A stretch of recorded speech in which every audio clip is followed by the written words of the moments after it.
Mboce to comment on the scrutiny of the technology process. Thank you very much and appreciate. Thank you.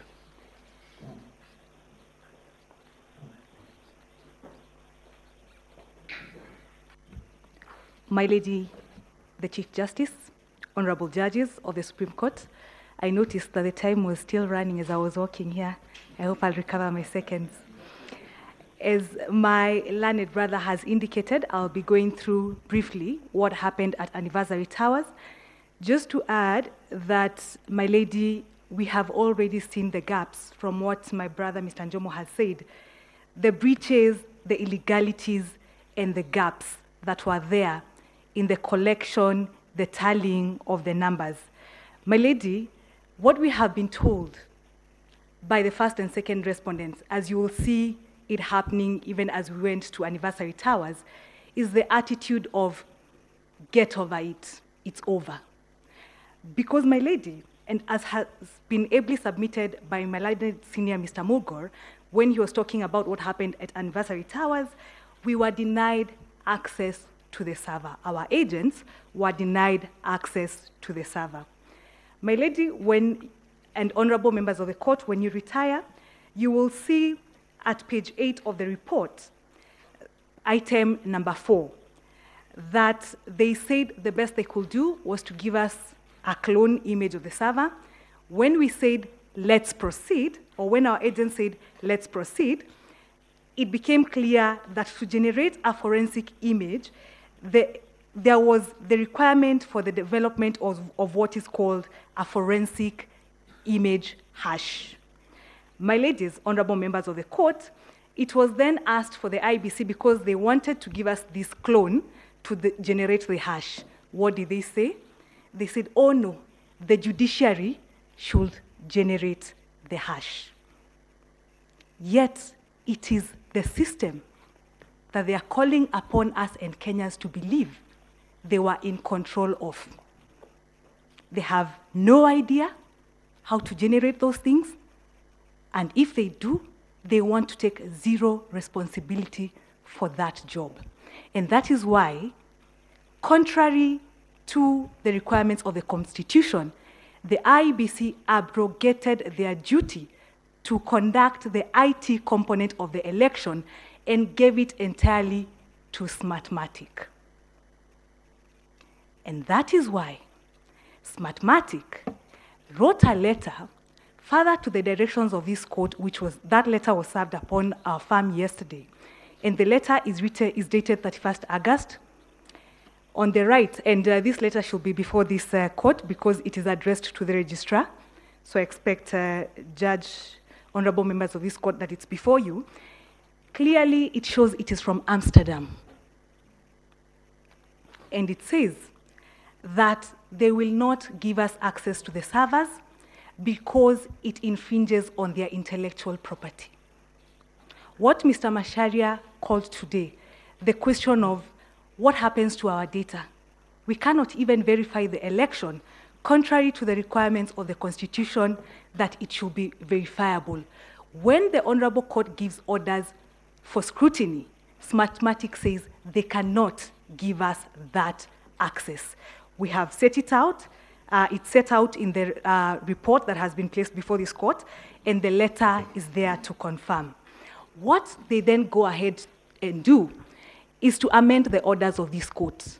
And my ladies will see when you read that letter that they say that instead, they would like to recommend that the IEBC makes available, and they say the documents that they want IEBC to give us, including some system logs, which, as Mr. Mulgore has indicated, not all those system logs were provided anyway. And the ones that were provided, we saw who had access.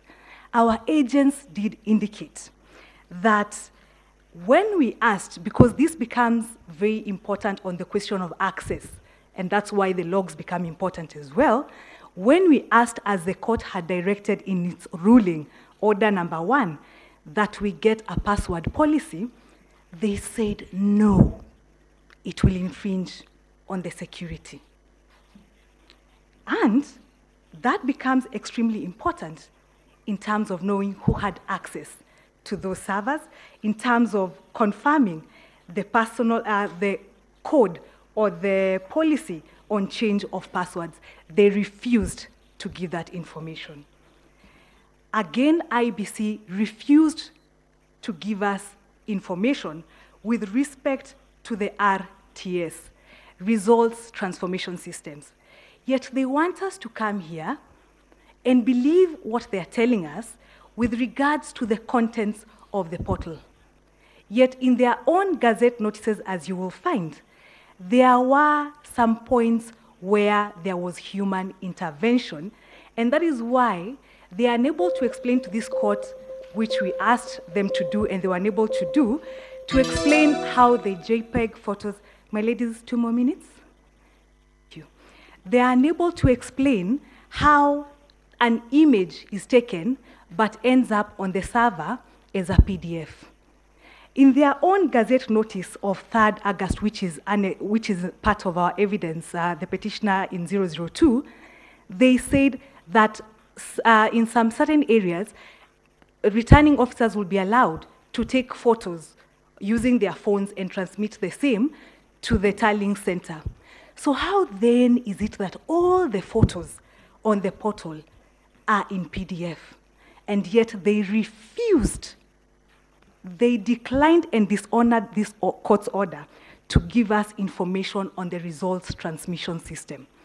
My ladies, my lords will find, when you look at the report that has been submitted, page 11, the judiciary report, that they refused to comply with orders number 1, they refused to comply with orders number 4, they partly complied with order number 3 and number 4. Honorable members of this court, the ICT scrutiny was anchored on those 4 orders. They therefore failed to comply. They refused to open the server. Smartmatic wrote, and to the best of what they could tell us, in addition to amending the judgment, they also say at the very end that even citizens all over the world had full access of these tally reports and were able to add the results, telling Kenyans, we have no additional claim of that information. We can tally like everybody else. It is our humble submission that IEBC abrogated their duty. IEBC was not in charge in terms of the technical component, and that is why my brother Willis said they played picky, ponky eventually to determine who won the election. Kenya's electoral processes